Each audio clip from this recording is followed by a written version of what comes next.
Assalamualaikum semua dan salam sejahtera. Bertemu lagi kita di episod terbaru dalam segmen cerita pemancing, episod kita yang kedua.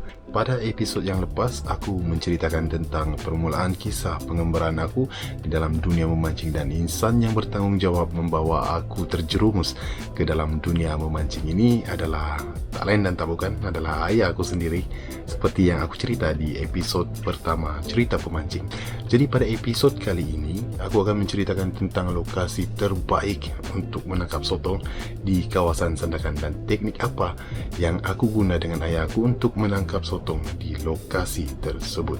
Akan aku ceritakan di dalam episod kali ini. Jadi kalau ingin tahu lokasi terbaik untuk menangkap sotong di kawasan Sandakan dan teknik apa yang kami gunakan, tonton episod kali ini sehingga habis dan jangan lupa tekan butang subscribe ataupun pergi follow sosial media aku yang lain seperti tertera di bawah ni. Okey, kerana aku juga membuat perkongsian dalam bentuk visual di sosial media aku yang lain. Jom kita mulakan cerita pemancing kita pada episod kali ini.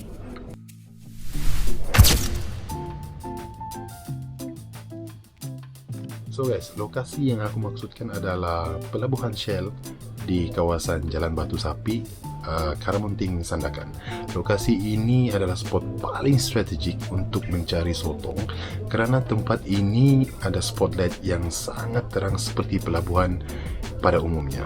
Dan dalam pengalaman aku sepanjang aku menangkap sotong di lokasi ini, aku menjangkakan ada di bawah Pelabuhan Shell ini ada terdapat lokasi telur-telur sotong yang melekat di tiang-tiang pelabuhan ataupun di kawasan karang di bawah pelabuhan tersebutlah. Kenapa aku sangat yakin ada lokasi telur-telur sotong di bawah pelabuhan ini? Sebab guys, sotong di pelabuhan ini dia sudah diburu ataupun ditangkap puluhan tahun oleh pemancing ataupun penduduk tempatan yang tinggal berdekatan dengan pelabuhan tersebut, tapi sotong tetap ada dan tak pernah habis guys. Apalagi kalau musim sotong seperti bulan 3 sehingga bulan 6, kuantiti dan kualiti sotongnya sangat-sangat memanjakan mata guys, dan terdapat begitu banyak sekali sehingga ada sesetengah penduduk yang tinggal berdekatan dengan pelabuhan ini datang dan menangkap sotong untuk dijual untuk mendapatkan pendapatan sampingan lah. Kalau aku dan ayah aku pula guys, selalunya kami cuma menangkap sotong untuk dijadikan umpan. Jadi kuantiti yang kami dapatkan tidaklah terlalu berlebihan dan hanya cukup untuk kami gunakan semasa kami mancing subuh sahajalah. Selalunya kami akan estimate dalam 20 hingga ke 30 ekor saja untuk kami dapatkan untuk umpan lah. Dan kami akan datang ke pelabuhan selalunya jam 5 sehingga jam 6 petang, sehinggalah kami mendapatkan kuantiti sotong yang kami inginkan lah untuk kami buat umpan. Dan apabila sudah cukup, kami pun sambunglah berehat dan mancing pada 11 subuhnya guys. So guys, cara kami menangkap sotong pun selalunya kami akan menggunakan teknik yang diberi nama pancing-pancing sotong lah. Dan teknik ini memang sangat-sangat mudah untuk diaplikasikan kerana cuma bermodalkan mata kail yang bersaiz kecil dan umpan ikan spreading atau kami panggil di sini ikan totok lah. Ada juga yang menggunakan ikan julung-julung, tapi kalau nama kebangsaan dia aku pun tidak berapa pasti, so kamu jangan tanya dengan aku apa nama sebenar ikan julung-julung nih guys. Okay, so cara yang kami gunakan ni pancing-pancing sotong ni, caranya kami cuma cangkuk umpan tu, lepas tu kami biarkan umpan tu hanyut tanpa menggunakan pemberat, dan kita tunggulah sehingga sotong tu pun makan umpan tersebut. Dan apabila sotong tu makan umpan tersebut, kau cuma tarik pelan-pelan sampai dekat bot, tinggal sauk lah. So biasanya itu adalah cara yang pertama kami gunakan, dan ianya sangat-sangat berkesan lah untuk kami menangkap sotong di pelabuhan tu. Dan cara yang kedua pula guys adalah kami selalu menggunakan dengan menggunakan alat lah, iaitu selalunya kalau kami di sini panggil dia tasiul ataupun tasiut. Kalau nama kebangsaan dia sauk lah, sauk ikan ke kan, tapi itu sauk sotong dan dia menggunakan tangsi yang tipis lah untuk digunakan menyauk sotong. Itu adalah yang punya teknik menangkap sotong yang kedua.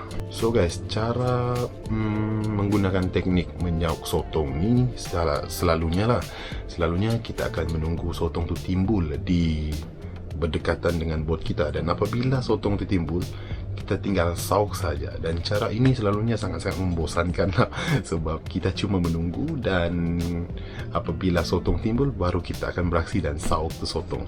Tapi kalau tidak sotong yang timbul, memang boring guys. Dan cara yang ketiga pula adalah lebih advance lah. Selalunya cara ini digunakan kepada orang-orang yang kurang sabar dan kemungkinan mereka mahukan sotong dengan cepat lah. Selalunya pemancing-pemancing yang bergegas untuk mengejar arus, sebab apabila arus tiada, ikan pun dia start kurang makan. Dan apabila arus masih di awal permulaan dia baru jalan, so biasanya ikan memang sangat-sangat agresif dan sangat-sangat frenzy lah untuk makan umpan. So diorang akan menggunakan teknik mendayung, dan biasanya teknik mendayung ni kita akan kejar sotong tu, dan apabila kita jumpa macam kumpulan sotong, selalunya kita akan dapat banyak lah. Tapi apabila kita menggunakan teknik yang ketiga ni di pelabuhan tu, dia akan mengganggu kepada pemancing-pemancing lain untuk mendapatkan sotong lah. Sebab apabila kita mendayung, sotong dia akan rasa terganggu dan terancam. Dan apabila sotong terasa terganggu, sotong tidak akan timbul ke permukaan, dan dia akan menyukarkan kita untuk mendapatkan sotong yang banyak guys.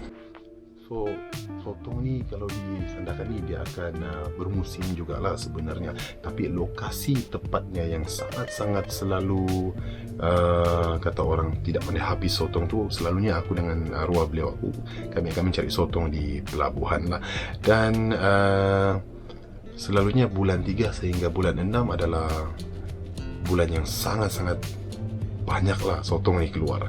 Okay, apabila kita menangkap sotong di pelabuhan ni, dia agak senang disebabkan ada spotlight yang sangat besar di kawasan pelabuhan tu, dan dia sangat-sangat terang guys. So kalau orang yang biasa mencari sotong, senang untuk kita tangkap sotong di sana dengan kuantiti. Kalau kita sebagai seorang pemancing, mungkin dalam 20 ekor kita sudah dapat memancing dalam 2 jam ke 3 jam macam tu. So memang sangat-sangat senang lah untuk mendapatkan sotong yang banyak di kawasan pelabuhan sel tu. Jadi itulah cara kami menangkap sotong dan lokasi terbaik untuk menangkap sotong di kawasan Sandakan guys. So okay guys, sampai di sini sahaja episod kita pada kali ini. Kalau ada tersalah bahasa ataupun tersalah fakta ataupun aku terkasar bahasa, aku mau kamu maafkan aku, sebab aku pun baru mencuba guys untuk bercerita. Aku masih kekok lagi, tapi aku try. Dan kalau kamu ada pendapat ataupun kamu mau kongsi ataupun kamu mau aku ceritakan topik-topik yang tertentu, jangan segan-segan tulis komen di bawah, dan aku akan usahakan untuk bercerita dengan kamu tentang topik itu. Oke guys, so jangan lupa subscribe dan follow akun media sosial aku yang lain, sebab aku akan update di setiap media sosial aku berkenaan dunia memancing, tips-tips memancing sebagainya. Oke, dan itu sahaja. Kita jumpa lagi di episod cerita pemancing kita setiap minggu di episod yang lain. Saya Syafiq Mirza. Assalamualaikum semua.